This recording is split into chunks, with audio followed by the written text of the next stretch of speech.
Welcome back. We are starting our midday show on this Monday with Karla Pearce from the Karla Pearce Art Gallery, which is always a lovely way to start my Monday. Yay! Yay! Painting! And it's a beautiful one today. What are we looking at? I know it's a landscape. It is a landscape, so this is like all sky up here. And this is the way I like to start my paintings, is black and white, so I can see some of the lines here. Now, I know you can't see it as easily, but this is sky from here up, and this is land from here down, and it's very, this time of the year, just a little bit of snow, a little bit of grass. We're gonna have some fun with it. Awesome. We have actually a picture, there it is right there on the screen of where you took this along Highway 5 on the old road to Merritt. Yeah, we were driving around and up and down some little side roads. I can't tell you exactly where it is, but you know, it's Kamloops. Yeah, you know exactly. That that particular roadway from Kamloops to the to Merritt, I think is absolutely beautiful, and I think there's a lot of potential for great pictures. Right? I think so too, and any time of the year too, because you get up higher and you get these big snowy pictures like at Sun Peaks, which of course is gorgeous, and the trees, but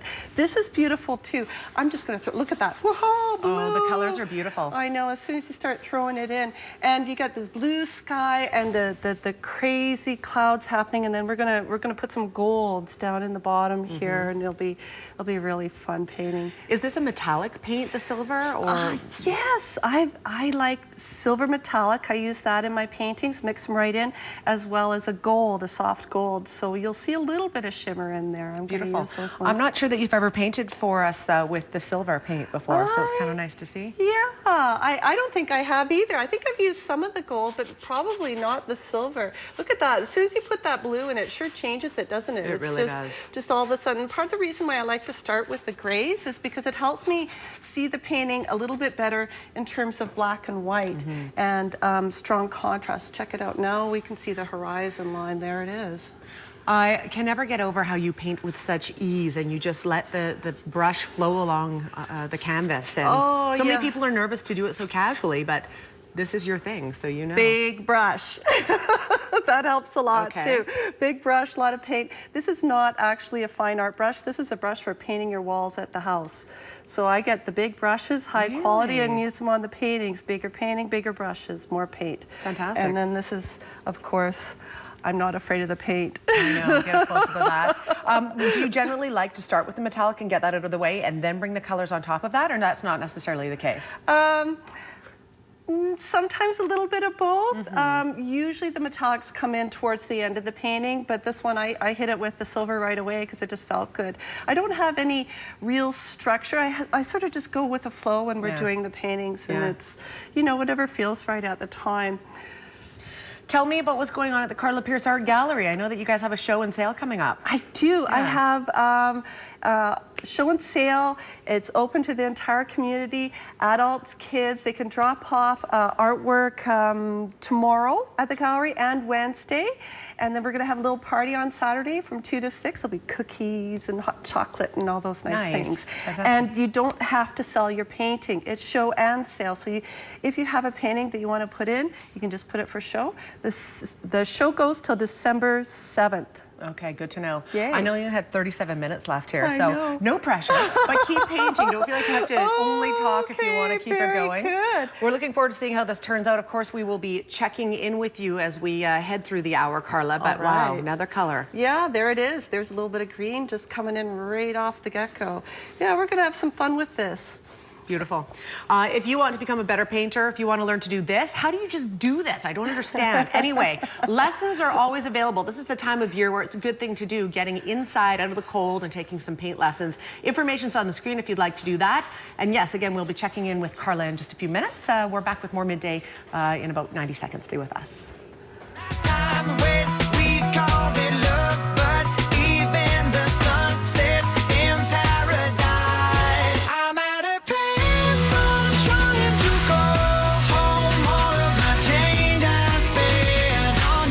Welcome back. Very excited. We just found out we are going to be the recipients of this painting. It's going to be on our set on Midday, which is so great, Karla. That's so fun. That is so great. Yay. It's going to really give us some color, right? How exciting. Thank you. And there's like exciting sky. And it's a beautiful picture. Again, if you've just tuned in or you didn't know where this was taken, Karla took a picture of this particular landscape on the Old Merritt Highway a few years back. So she is now painting it for us, and it's beautiful. We're going to get a lesson today, actually, quickly in how to do the perfect cloud? The clouds. So my favorite cloud is, of course, the in-between, the fall and the spring. And this is kind of like fall-winter clouds, so it's stormy. So to get that stormy, you want a little bit of light areas and a little bit of dark areas. And to accentuate the light and the dark, see, I've got some silver on here, but it's not super sparkly. And then you can go along just the edges of the clouds. And what that does is it just kind of pops it. You see how I've made that line across there? And what that does is it pops it against the blue. And it makes the cloud push out a little further into space. And then you can take a darker gray and you can go right back in the same spot, and it'll push it back a little bit. And I call this the push and the pull of the painting. And when you do the light and the dark together, it almost curls it. It gives the illusion that it's curling out in space in front of you. And you just play with this over and over and over again. And that's really all that there is to a cloud. But if we took this bottom section away, it would become an abstract painting. Right. So I love doing the clouds just as much as I love doing the flowers, because it's the same kind of energy. Yeah. It's a real thing, but you get to do your interpretation. And I know for you, of course, a big part of what you do is adding a bit of texture. Like Yes. people can't see it on the camera, but through the sides, where the side meets the front of the painting, there's like goops of paint because you love that texture. I do. Specifically through the tree area Yes. here. You can really see it. Yeah, it's a bit lumpy. It's called impasto painting, and that came about with oil painting. Now, I don't paint with oils anymore because I have an allergic reaction to them, Right. so we use acrylics. But you can get the same thing, the same thick, gooey, lovely impasto painting with acrylics as well. Well, it's beautiful, truly. Thank and you. we're blessed to have it on our set. Thank you Yay! very much. Really, it's Yay. lovely. We'll keep it for a while and then you can take it back when you want to hang it in the gallery. How about that? Wonderful, it's a deal. Okay, fantastic. Thank you for being here today. My pleasure. Yes, if you would like to learn more about Karla Pearce, if you haven't already, we can put the information, I'm hoping, on the screen, but it was on the screen earlier. Great lessons that you can take here, and just an opportunity to come and check out some local art with your show and sale that's coming up as well. That's right. All right, fantastic.